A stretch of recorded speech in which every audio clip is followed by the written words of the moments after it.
안녕하세요. 이정입니다. 자, 이제 우리 22번부터 한번 이어나가 보도록 하죠. 자, 22번부터 25번에 해당하는 지문 내용 한번 볼게요. 다음 글을 읽고 물음에 답하시오 라고 되어 있네요.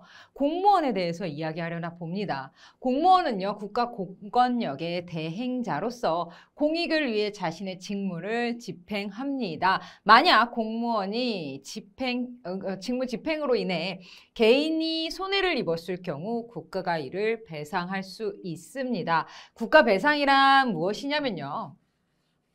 위법한 국가 작용으로 인해 개인에게 발생한 손해를 국가가 배상하는 제도입니다. 그것을 무엇이라고 한다? 국가 배상이라고 합니다. 공무원과 국가 배상에 대한 이야기 하려고 합니다. 자, 국가 배상법은요.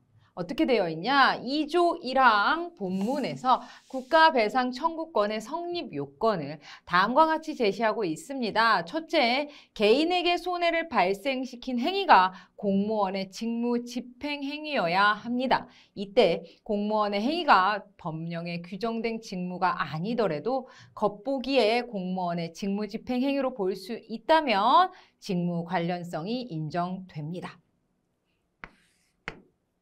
둘째, 공무원의 고의 또는 과실이 존재해야 합니다. 고의는요, 공무원의 행위의 위법성을 인식한 경우, 과실은 공무원이 갖추어야 할 주의 의무를 다하지 않은 경우를 의미합니다. 자, 셋째, 공무원의 위법 행위, 즉 법령에 위반된 행위가 존재해야 합니다. 행위의 위법성은 적극적인 행위뿐 아니라 부작위에 의한 것도 인정이 되는데요. 부작위가 무엇이냐면 공무원의 일정한 행위에 대해 법적 의무가 존재함에도 이를 행하지 않는 것입니다. 즉, 과하게 행해도 안 되고 행하지 않아도 안 된다라는 것입니다. 넷째, 공무원의 직무 집행 행위와 손해 사이에서 인과관계가 인정되어야 합니다. 다만 법령에 규정된 공무원의 직무상 의무의 내용이 개인의 이익이 아닌 공익만을 목적으로 하는 경우 위법한 직무 집행 행위와 개인이 입은 손해 사이엔 인과관계가 인정이 되지 않는다라고 되어 있습니다.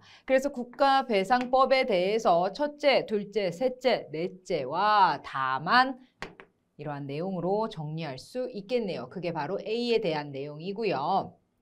계속 봅니다.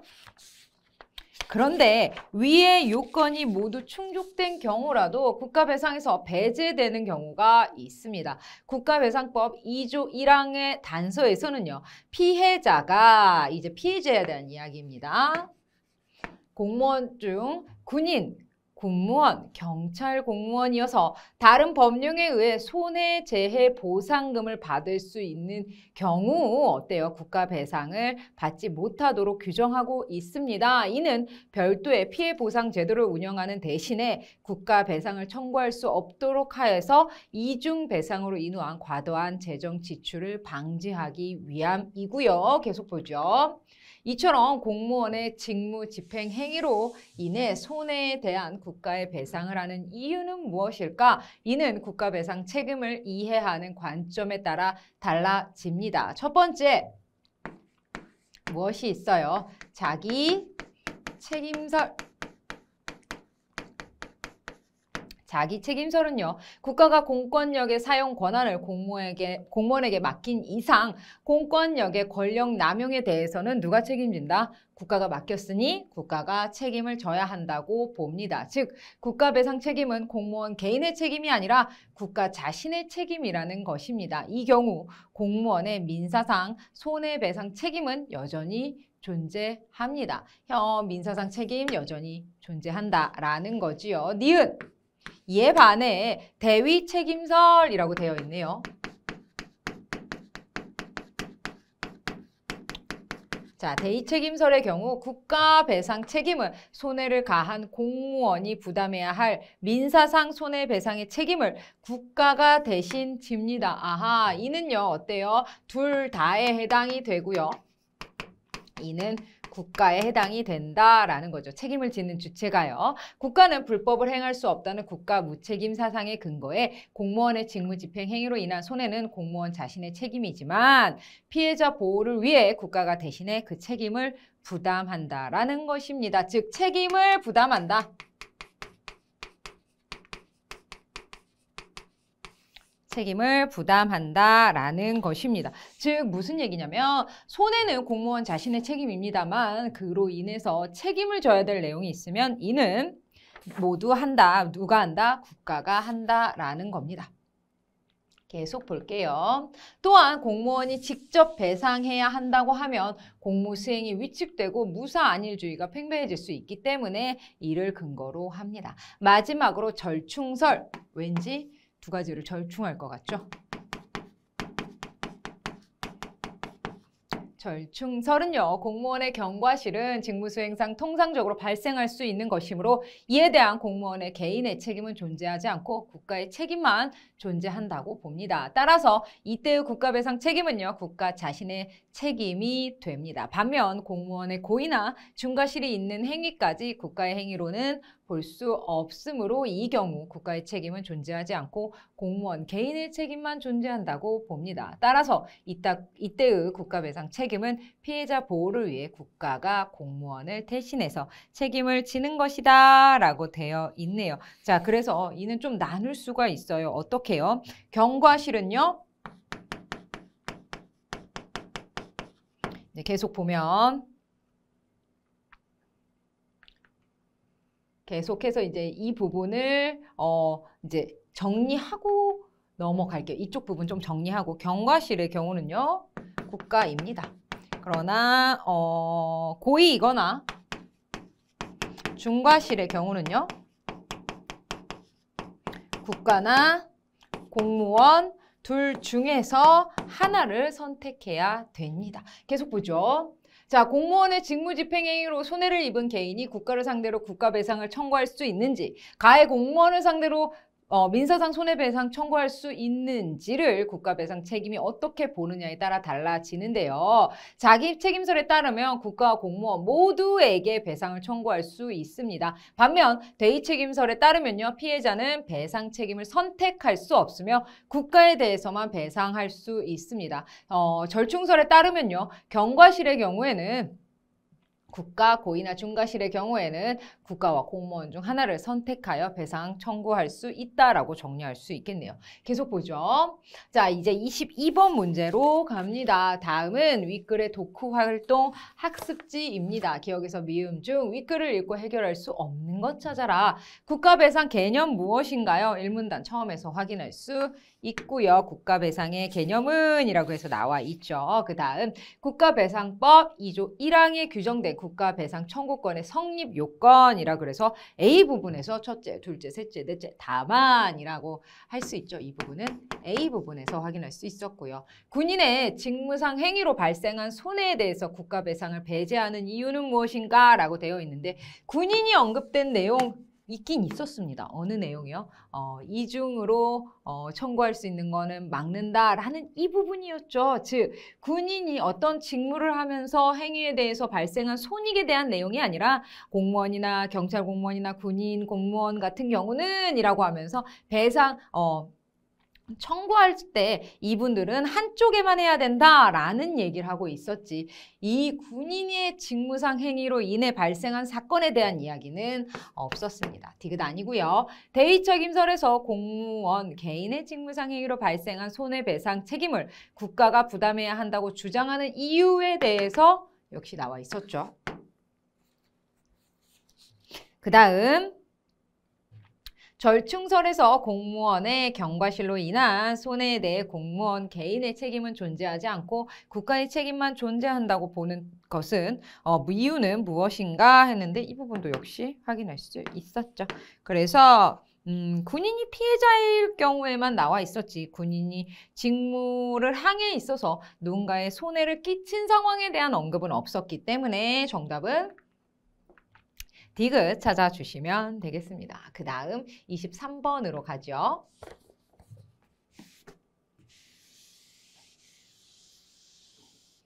자, 23번입니다. A를 이해한 내용으로 적절하지 않은 거. 공무원은요, 직무 집행 행위가 법령에 위반되었다는 것이 인정된다면 이에 따라 공무원의 과실이 인정된다라고 했는데 이렇게 한다라면 이 부분 잘 보셔야 돼요. 공무원의 직무 집행 행위가 법령에 위반되었다는 것이 인정이 된다면 이 부분까지는 맞습니다. 그렇게 된다면 무엇 할 수 있습니까? 국가배상 청구권의 성립 요건에 해당하므로 국가배상을 요구할 수 있습니다. 라고 되어야 되는 게 A에 대한 내용이죠. 과실이 인정된다라는 내용은 아닙니다. A에 대한 내용이기 때문에 A에 중점돼서 봐야 됩니다. 우리가 지금 과실을 인정하고 안 하고를 따지는 것이 아니라 국가배상, 즉 국가를 상대로 청구권을 할 수 있냐, 배상권을 우리가 행할 수 있느냐 없느냐에 따른 A, B, C, D, A에 대한 내용이 첫째, 둘째, 셋째, 넷째 조건을 달아서 나와 있었죠. 그 내용에 대한 것입니다. 공무원이 자신의 행위가 법을 어길 소지가 있다는 것을 인식하면서도 행위를 했다라면 우리는 고의를 인정할 수 있고요. 이는요, 어때요? 우리가 국가배상 청구권 성립 요건에 해당이 됩니다. 이는 둘째에 해당하는 것이고요. 공무원이 어떠한 행위를 하여야 할 의무가 법령에 규정되어 있음에도 불구하고 아무런 행위를 하지 않은 경우 우리는 이를 어때요? 위법성 인정됩니다. 그래서 3번도 맞고요. 이는 세 번째 조건에 해당이 되고요. 그 다음 정답은 몇 번? 1번 찾고요. 그 다음 4번 보죠. 법령에 의해 공무원에게 부과된 의무가 개인의 이익 보호를 목표로 하지 않는다면, 즉 공익을 우선한다면 해당 의무와 부작위의 이로 인한 손해 사이에는 인과관계가 인정되지 않는다라는 거 내용 역시 다만 이 부분에서 확인할 수 있었고요. 공무원의 행위가 위법한 행위로서 법령에 규정된 행위가 아니지만 외형상으로 공무원의 직무 집행 행위로 보이는 경우 국가배상 청구권 성립할 수 있습니다. 첫 번째에 해당하는 내용입니다. 자, A는요, 국가배상 청구권의 성립 요건입니다. 첫째부터 넷째, 갑자기 숫자가 나왔네. 까지 조건들이 나와 있었고요. 다만이라고 해서 성립 요건에 대해서 이야기하고 있었습니다. 이 성립 요건에 해당하는 내용인지를 확인해 주시면 정답 찾아 나갈 수 있습니다. 아마 1번 보기에서 약간 이 내용이 맞는 것 같은데 왜 아니지? 라고 하셨던 분들은 A에 해당하는 거, 만약 이글 전체가 였다면 조금 헷갈릴 수 있었을 텐데 준재 조건에서 A를 이해한 내용입니다 라는 조건이 있었기 때문에 A에 해당하는 거, 즉 A가 무엇에 대한 내용이냐? 이거 성립 요건에 대한 내용이기 때문에 그의 안에서 해결해 주어야 됩니다. 24번으로 넘어갈게요.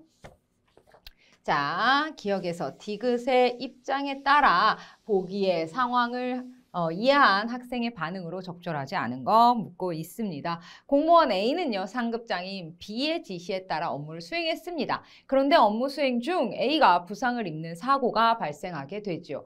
A는 자신이 부상을 입은 것은 상급 공무원인 B의 직무상 권한을 넘어서는 무리한 지시 때문이라고 생각하였습니다. 그래서 자신이 입은 손해에 대한 국가배상 청구 소송을 고려하고 있습니다. 단 B의 업무 지시 행위는요, 국가배상법 2조 1항 본문에 규정된 모든 요건 충족하고 있습니다. A는 군인, 군무원, 경찰 공무원은 아니다 라고 하고 있네요.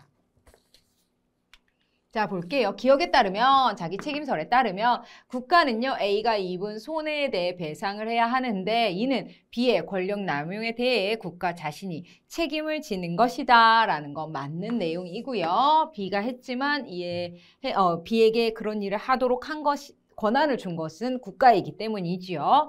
니은에 따르면, 대의 책임설에 따르면 B의 무리한 지시가 공무원으로서 갖춰야 할 주의 의무를 심각하게 위반한 것이라도 B가 아닌 국가가 A의 입은 손해를 배상해야 됩니다. 책임을 부담한다라고 했죠. 니은에 따르면 국가가 A가 입은 손해를 배상하더라도 B의 무리한 지시는 개인의 행위일 뿐 국가의 행위로 인정될 수 없으므로 그 책임은 여전히 B에게 존재하겠다라는 거, 책임을 부담하는 거지. 어때요? 책임감을 같이 나누는 거지. 인정될 수 없으므로 책임 그에 대한 책임, 시킨 주체는 B에게 존재합니다. 그 다음 4번입니다. 자, 디귿에 따르면 B의 무리한 지시가 경과실에 해당하는 경우 A는 B에게 민사상 손해배상을 요구할 수 없습니다. 국가에만 할 수 있죠. 디귿에 따르면 B의 무리한 지시가 중과실에 해당하는 경우 A는 국가배상을 받은 이후에도 추가로 B에게 민사상 손해배상을 요구할 수 있나요? 아니죠. 둘 중 하나, 국가이든 개인이든 둘 중 하나만 청구할 수 있습니다. 요구할 수 있습니다. 그래서 아닌 것은 5번 찾아주시면 되겠습니다. 그 다음 25번입니다. A의 이유를 추론한 내용으로 가장 적절한 거 A는요 무엇입니까? 여러분 책에서 보시면 자기 책임설에 대한 내용입니다. 자, 다시 앞으로 보시면 A는 자기 책임설에 따르면 이라고 되어 있지요. 자기 책임설에 따르면 자, 국가배상 책임은요. 국가의 책임과 공무원 개인의 책임이 동시에 존재하는 양면성을 지니기 때문인가요? 이는 아니지요. 자기 책임설은 그것이 아니고요. 자, 국가배상 책임은요. 공무원의 손해배상 책임을 국가가 대신해요. 부담하는 것일 뿐 공무원 개인의 책임이기 때문입니다. 라는 것은요. 기억에 해당하는 것이 아니라 무엇에? 대의 책임설에 해당이 되는 설명입니다. 국가배상 책임은요. 공무원의 권력 남용에 대한 국가의 책임입니다. 그래서 공무원의 민사상 손해배상 책임 별개로 존재하기 때문에 자기 책임설은 어때요? 공무원 A를 보면 자기 책임설에 따르면 국가와 공무원, 개인 모두에게 배상을 청구할 수 있는 것이죠. 별개로 손해배상과는 또 별개로 국가는 국가대로 그다음에 개인은 개인대로 그래서 둘 다에게 청구할 수 있다라는 내용이죠. 그래서 가장 적절한 것은 우선 3번 찾고요. 나머지 4번, 5번 국가배상 책임은 공무원 개인의 직무집행 행위로 인해 발생한 것이므로 공무원 개인이 국가배상 책임 일부를 부담해야 된다? 그런 내용 아니고요. 공무원에게도 책임을 물어야 한다. 무사안일주의를 방지하기 위해서 이 또한 아니죠. 그래서 정답은 25번의 정답은 3번 찾아주시면 되겠습니다. 자, 26번부터 30번입니다.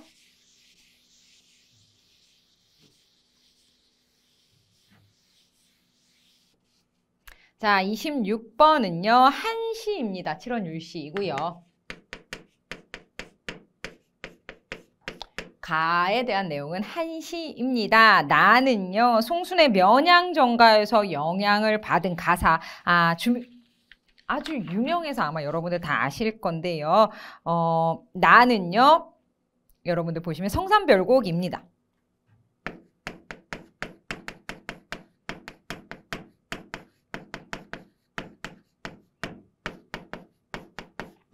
그리고 다는요. 몽소헌기입니다.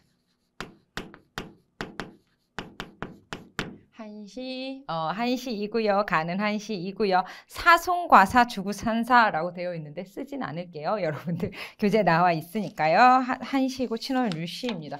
가부터 우선 볼까요? 기암괴석이 겹쳐 산을 이루었다라고 되어 있네요. 산을 이루었는데 그 위에 절이 있어 물이 사방으로 둘렀다라고 되어 있습니다. 탑 그림자 강에 거꾸러져 물결 아래 일령이고 무슨 말인가요? 탑의 그림자가 거꾸로다. 지금 강에 비쳤다라는 거죠. 풍경 소리 달을 흔들고 구름 사이로 떨어진다. 문 앞 나그네 배엔 큰 파도가 급한데 대 아래 스님의 바둑은 한낮에 한가롭다라고 되어 있습니다. 한 번에 사신이 명 받들고 왔다가 석별함에 시 한 수 남겨두어 다시 오르기를 기약합니다. 한 번 사신이 명 받들고 왔다가 이제 떠나야 되는데 시 한 수 남겨두어서 다음에 다시 한번 오고 싶다라는 이야기 하고 있네요. 자, 풍경소리 이 부분 한번 볼게요. 풍경소리가 어떻게 됐대요? 달을 흔들며 구름 사이로 떨어진다. 소리가 어때요?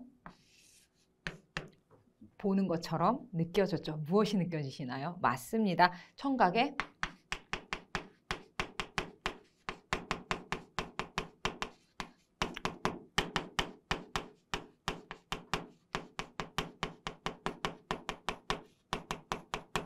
공감각적인 심상이지요. 이 부분 하나 알고 넘어가셔야 되겠고요.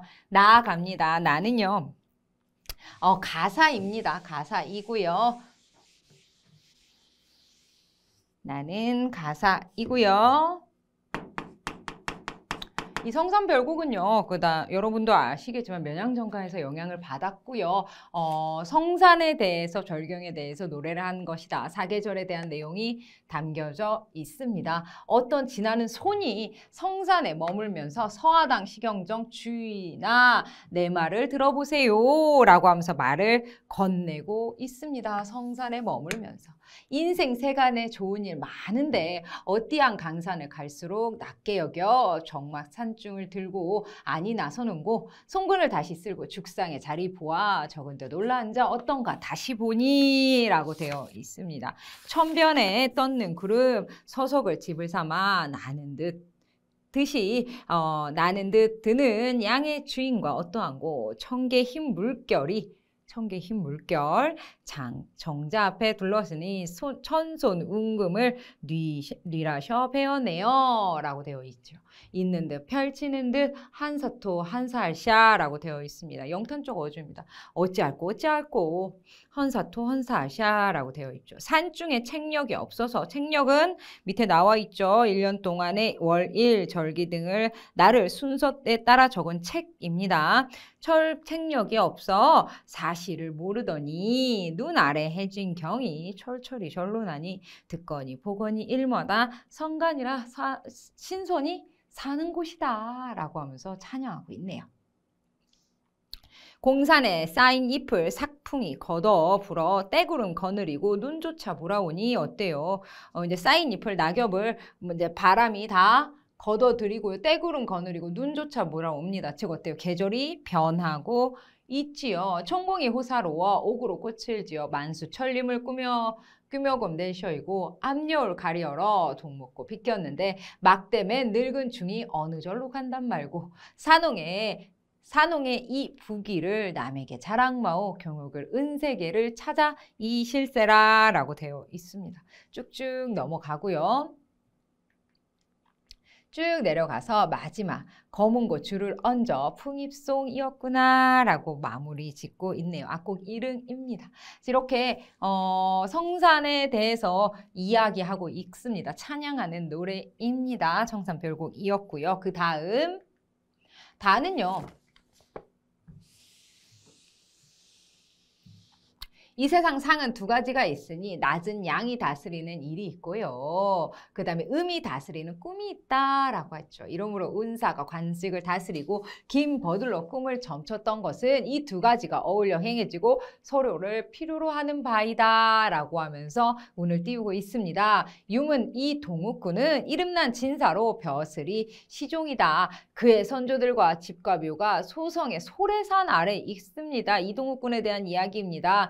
소래산 아래 있는데요. 그는 아침에는 일어나 관직의 사무에 이바지하고 낮에는 늘 소래산에 대한 꿈을 꾸어 이 집을 몽소라 짓고 나에게 길을 치워달라 청했습니다. 사람이 사유하는 감관이란 참으로 신묘하여 형체에 막히게 되지 않습니다. 라고 쭉 되어 있습니다. 꿈이 아니면 어찌 한번 눈 깜짝할 사이에 뜻대로 해볼 수 있을까? 라고 하면서 묻고 있네요. 계속 보면요. 가문에 복과 화가 있으면 그 선조들이 꿈으로 많이 알려주니 왕래하여 감통하는 이치를 여기에서 가히 징험해 볼 수 있는 것이다. 또한 군이 서울에 있어 소래산을 꿈꾸는 것이니 만일 소래에 있다면 응당 서울을 꿈꿀 것이다 라고 하고 있죠. 하물며 서울은 임금께서 임하신 곳이 아닌고 라고 하고 있습니다. 쭉 내려와서요. 지금 그대 헌의 길을 쓰면서 근원 거슬러 올라가고 뿌리로 돌아감을 깨닫는 것은 바로 인간의 정리가 같기 때문이다 라고 하고 있네요. 이 가나 다를 바탕으로 해서 26번부터 30번까지 풀어보죠. 자, 가나에 대한 설명으로 적절하지 않은 거. 가는 공감각적인 심상을 활용하여 대상의 이미지 구체하고 있나요? 네. 가의 부분, 풍경소리 이 부분에서 우리 찾아봤죠. 나는 영탄적 어조를 활용하여 대상으로 같은 흥취를 강조하고 있나요? 네, 맞습니다. 이었구나 라고 하면서 감탄하는 거 영탄적 어조라고 하지요. 헌살샤 이 부분, 야단스럽고도 야단스럽다 라고 하면서 감탄적 어조, 영탄적 어조라고 할 수 있네요.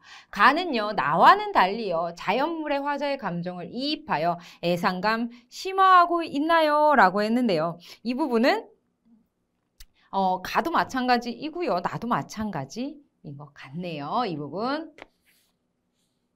적절하지 않은 거 찾아주시고요. 그 다음 나는요, 가와는 달리 계절감을 드러내는 시어를 활용하여 시적 분위기 형성하고 있나요? 네, 맞습니다. 겨울, 가을에서 겨울로 넘어가는 그쪽 그 계절감 느낄 수 있게 되어 있죠. 가는요, 선경 후 정의 방식입니다. 나는요, 청자에게 말을 건네는 방식인가요? 맞습니다. 가는요, 선경은요, 선경, 먼저 경치를 말합니다. 이래서 육구에 해당하는 것이고요. 후, 정, 후에 그 마음에 대해서 이야기합니다. 7에서 8구에 해당합니다.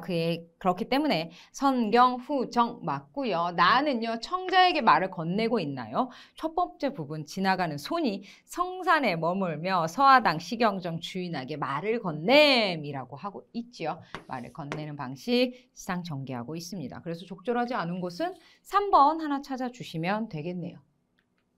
자, 27번입니다. 자, 가와 나의 시구를 비교하여 이해한 내용으로 가장 적절한 거, 가의 풍경소리와 나의 풍입송은 삶에 대한 자족감 나타내는 소재입니다. 라고 했는데, 풍경소리와 풍입송에 대한 이 두 가지가 삶에 대한 자족감, 만족감에 대한 내용은 아니고요. 가장 적절한 것이니까 계속 읽어볼게요. 가의 큰 파도와 나의 창게 흰 물결은 심미적 완상의 대상이다 라고 했는데, 이 가에서의 큰 파도는요, 큰 스님이 평온함을 느껴주는 것, 어떻게 보면 좀 이렇게 공부하고 있는 분과 그 다음에 현실 세계 큰 파도, 이 부분을 나타내는 것이지 심미적으로 아름답다라는 것을 완상하고 있는 대상은 아니지요. 가의 스님과 바둑과 나의 엊그제 빚은 술은 삶에 대한 성찰을 환기하는 소재, 이것이 적당하진 않고요. 자, 가의 사신의 명, 다시 돌아가야 되는 명분이지요. 나의 산홍의 이 북이는 화자가 부정적으로 인식하는 대상 아닙니다. 그 다음 물론 사신의 명이 있어서 다시 떠나야 되겠지만 그를 부정적으로 느낀다라는 거, 부정적으로 인식한다라는 거는 느낄 수 없고요. 가의 시 한 수 남긴다. 나의 검은고는 내면적 감흥을 외부로 표출하고 있나요? 네, 맞습니다. 가에서는 아쉬움을 전달하고 있습니다. 내가 시 한 수 남겨서 다시 올게요. 나는요, 흥을 돋구는 그러한 것으로 흥취를 전달하는 매개체로 활용하고 있죠. 그래서 가장 적절한 것은 5번 찾아주시면 되겠습니다. 그 다음 28번입니다. A와 B에 대한 설명으로 가장 적절한 것이라고 되어 있는데, A는 선간, 신선이 사는 곳이고요. B는요, 책을 읽는 행위이지요. 그렇기 때문에 자연 속에서 느끼는 화자의 흥취가 신선 아니지요. 인간 세상과의 단절, 고독감, 부각하는 것 아니죠. 오히려 책을 읽는다라는 것은 내가 물론 그 속세는 떠나왔지만 어때요? 계속 관심은 갖고 있다. 이런 내용이죠. 그래서 쭉 넘어가면요. 5번 한번 바로 가볼게요.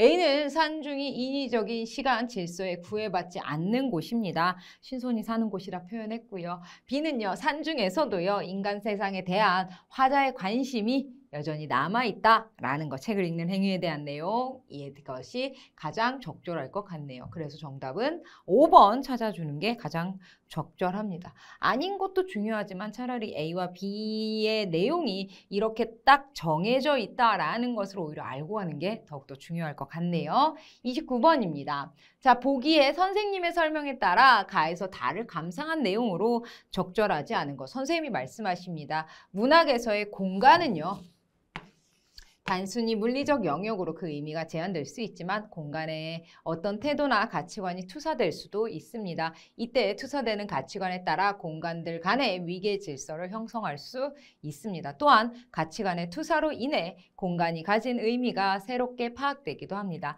가에서 다에 제시된 공간의 의미를 그 공간에 투사된 가치관을 중심으로 파악해 봅시다 라고 되어 있습니다. 즉 뭐예요? 공간에 투사된 가치관입니다. 하나하나 볼까요? 자, 가에서의 절은요, 화자가 다시 오르길 기약한다는 점에서 단순한 물리적 공간을 넘어서 의미가 부여된 곳 맞고요. 좋은 일이 많다고 말한다는 점에서 인생 세간은 손의 가치관이 투사된 공간이다 라는 거 알 수 있습니다. 나에서의 강산을 성간, 신선이 사는 곳이다 표현했다는 점에서 강산이라는 공간을 단순히 자연이 아닌 이상적 공간으로 파악할 수 있다라고 볼 수 있겠고요. 그 다음 다에서 군이 서울에 있어 소래산을 꿈꾸는 것이라고 말하는 것은요. 나는 소래산을 서울보다 위계적 질서상 상위에 두고 있다라는 걸 알 수 있나요? 아니죠. 오히려 그 반대일 것 같아요. 군이 서울에 있어서 소래산을 꿈꾸는 것 어때? 내가 서울에 있기 때문에 소래산을 꿈꾸고 내가 만약에 소래산 근처에 있었다면 서울을 꿈꿨을 거야 라고 하는 것이죠. 그리고 나는 소래산을 서울보다 위계적 질서상 상위에 두는 것은 아닙니다. 오히려 서울을 더 상위에 둡니다. 그렇죠. 서울은 임금이 사는 곳 아닌가 라는 이야기까지 할 수 있죠. 그래서 이 부분은 틀렸고 군이 서울에 있어 소래산을 꿈꾸는 것이 서울을 높게 봤기 때문이다 라고 하는 것은 이 글을 통해서는 알 수 없습니다. 다만 이 둘만 났을 때 소래산과 서울만 났을 때 오히려 서울을 더 높게 보고 있다는 것까지만 알 수 있는 거죠. 그래서 이 부분과 이 부분이 연관지어 볼 수는 없네요. 다에서 소래산은 효라는 유기적 이념에 기반한 의미가 환기된다는 점에서 조상을 중시하는 이동욱군의 가치관이 투사된 곳이라 할 수 있습니다. 소래산은 조상님들의 묘가 있는 곳이죠. 그래서 적절하지 않은 것은 4번 하나 찾아주시면 되겠습니다. 그 다음 30번이요. 자, 보기를 바탕으로 다의 기억에서 미음에 대해서 이해한 내용으로 적절하지 않은 것. 몽소언기의 몽소는 즉 소래산을 꿈꾼다. 몽소. 뜻을 지닌 건축물에 담긴 의미를 서술하고 있는 작품으로 꿈꾸는 대상으로서의 소래산만큼 중요하게 제시되는 것이 꿈을 꾸는 행위 자체입니다. 글쓴이는 작품을 통해 현상 혹은 행위로서의 꿈의 의미, 바라는 바가 나타나는 꿈의 원리나 현실적 제약을 초월하는 수단이 되는 꿈의 효용, 그리고 대리만족을 가능하게 하는 꿈의 작용을 서술함과 동시에 꿈이 주체나 대상과의 결합에 제한이 없다는 측면에서의 꿈의 보편적 성격을 기술하여 몽소헌이라는 건축물에 담긴 의미를 완성하고 있다라고 되어 있습니다. 자, 기역입니다. 기역부터 보면요. 기역은요. 쭉 내려와서 기역은요. 군이 사모함은 그칠 데가 없어 자는 중에 나타나 꿈이 되는 것이다.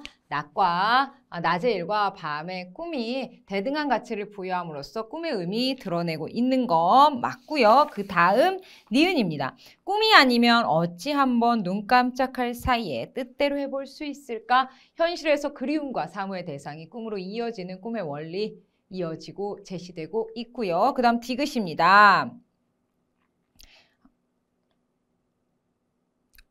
틀렸네요. 그렇죠? 뭔가 좀 이상하다 했는데 그렇죠? 다시 볼게요. 뒤에 보면 기역에서 미음 제가 기역 니은 디귿을 다시 볼게요. 기역입니다. 낮은 양이 다스리는 일이 있고 밝은 음이 다스리는 꿈이 있다라는 걸 통해서 낮과 밤이 어때요? 대등한 가치이다 라는 것을 이야기하고 있는 것이고요. 기억 다시 정리할게요. 제가 약간 기억 니은 디귿 뭔가 좀 이상하다 생각했는데 기억 니은 디귿을 잘못 봤네요. 그 다음 다시 니은입니다. 군의 사모함은 그칠 때가 있어.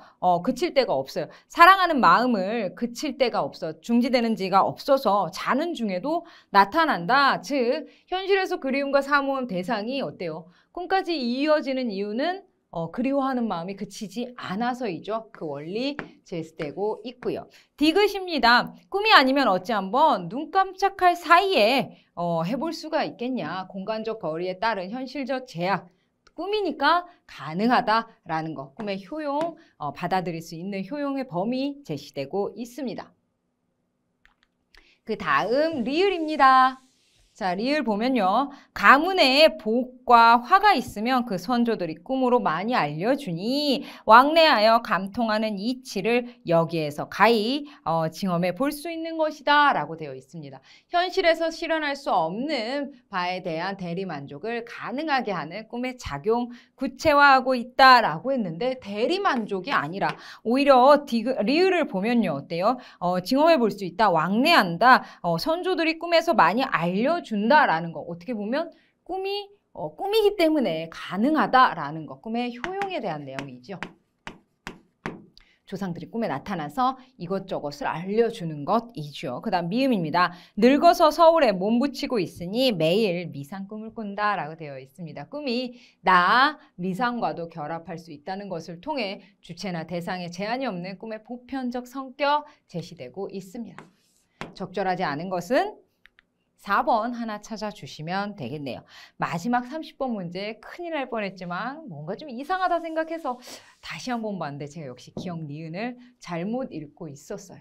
그래서 30번 문제 정답 4번까지 찾아주시고요. 이렇게 해서 저희 30문제 총 4시간에 걸쳐서 쭉 풀어봤습니다. 그렇게 어렵다라기보다는 간혹가다 지문 2개가 약간 헷갈리는 경우 있었고요. 특히나 이번에는 보기에서 두 작품을 비교하는 과정에서 가는 맞게 하고 나는 틀리게 하고 혹은 가의 내용과 이 해설의 내용이 맞지만 둘의 연관성은 없는데 연결시켜 놓고 이러한 것들을 약간 혼란스럽게 하는 헷갈리게 하는 유형들이 있었다는 점에서 조금 조심해 주시면 될 것 같네요. 자, 오늘 여기까지 하고요. 저희는 사관학교 30문제 모두 다 풀어봤습니다. 다음에 또 다른 강의에서 인사드리도록 하지요. 자, 여러분 고생 많이 하셨습니다. 감사합니다.